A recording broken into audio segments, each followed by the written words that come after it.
बिस्मिल्लाहिर्रहमानिर्रहीम। रब्बिश्रह ली सदरी व यस्सिर ली अमरी वहलुल उक़दतम मिन लिसानी यफ़क़हू क़ौली। डियर स्टूडेंट्स, इमाम गज़ाली के तारुफ़ के बाद आज हम जो नेक्स्ट टॉपिक डिस्कस करने जा रहे हैं वो है इमाम गज़ाली के दौर में जो निसाब इमाम गज़ाली ने अपने स्टूडेंट्स के लिए रिकमेंड किया, जिस निसाब के तहत उन्होंने अपने स्टूडेंट्स को पढ़ाया, वो क्या था। यानी हम उनके तसव्वुर निसाब की बात करेंगे, उनका कॉन्सेप्ट ऑफ करिकुलम क्या था उस पर हम बात करेंगे। इमाम गज़ाली रहमतुल्लाह अलैह ने सबसे पहले जो मुरव्विजा अलूम थे, जो उस वक्त अलूम पढ़ाए जाते थे, उनको दो हिस्सों में तकसीम किया। पहला हिस्सा जिसको उन्होंने अलूम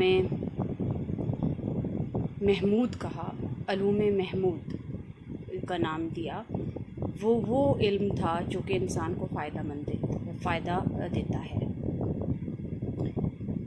पहली किस्म जो कि इल्म महमूद है और दूसरी किस्म जो इल्म मज़मूम है।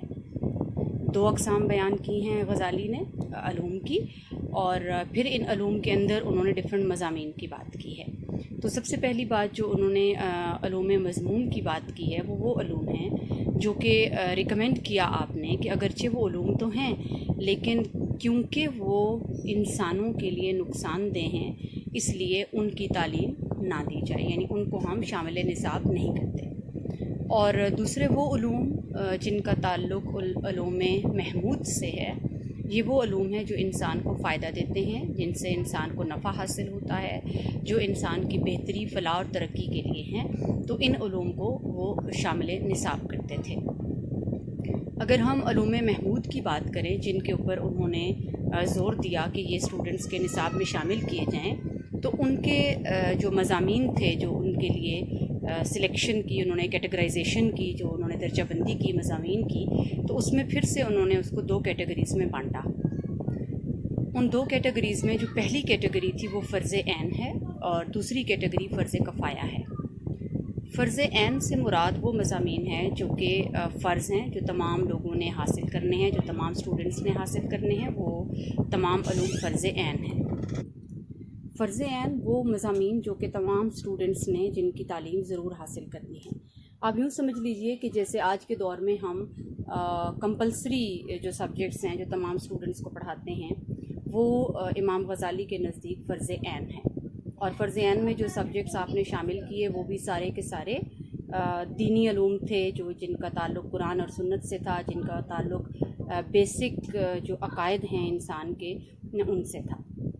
इसके बाद आपने फ़र्ज़ कफ़ाया की बात की, तो फ़र्ज़ कफ़ाया में वो उलूम शामिल थे जिनका ताल्लुक़ तमाम स्टूडेंट्स के साथ नहीं है, जो हर स्टूडेंट के लिए लाजमी नहीं है, बल्कि वो स्टूडेंट्स के लिए इख्तियारी सब्जेक्ट्स हैं। जैसे आजकल आप इलेक्टिव सब्जेक्ट्स चूज़ करते हैं, तो वो इख्तियारी सब्जेक्ट्स हैं, और उन इख्तियारी सब्जेक्ट्स को स्टूडेंट अपनी मर्ज़ी से चूज़ करता है।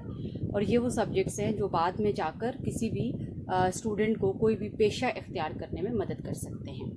तो इमाम गज़ाली ने जो अपना तसव्वुर निसाब दिया वो बड़ा जामे किस्म का था। उसमें उन्होंने दो पहले से उलूम की अक़साम दी। उन दो अक़साम में इल्म महमूद और इल्म मज़मूम शामिल था।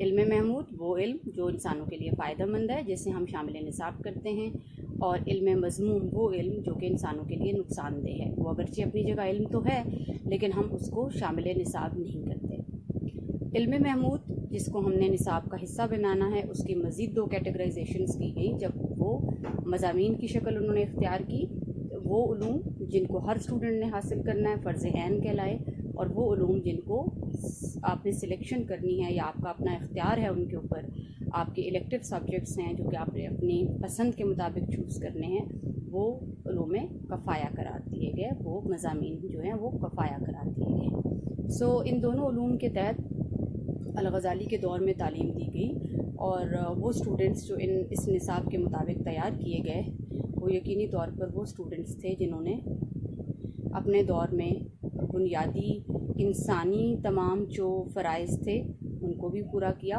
और पेशा वराना जो महारतें थीं वो भी बेहतरीन तरीके से अदा की। इल्म मज़मूम को मैंने थोड़ा सा ब्रीफली डिस्कस किया है, तो किसी स्टूडेंट के जहन में ये ना रह जाए कि इल्म मज़मूम क्या है।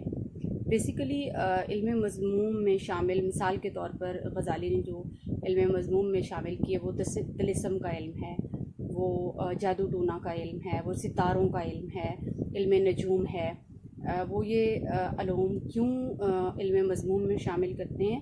क्योंकि बहरहाल ये इल्म इंसानों के बुनियादी अक़ीदे को भी मुतज़लज़ल करता है और मोर ओवर उसके लिए किसी भी तरह से फ़ायदेमंद साबित नहीं होता, क्योंकि इसमें इम्कान ज़्यादा होता है। इस इल्म में जो कन्फर्मेशन है वो बहुत कम होती है। इस वजह से इल्म मज़मूम इसको करार दिया गया कि ये नुकसानदेह है।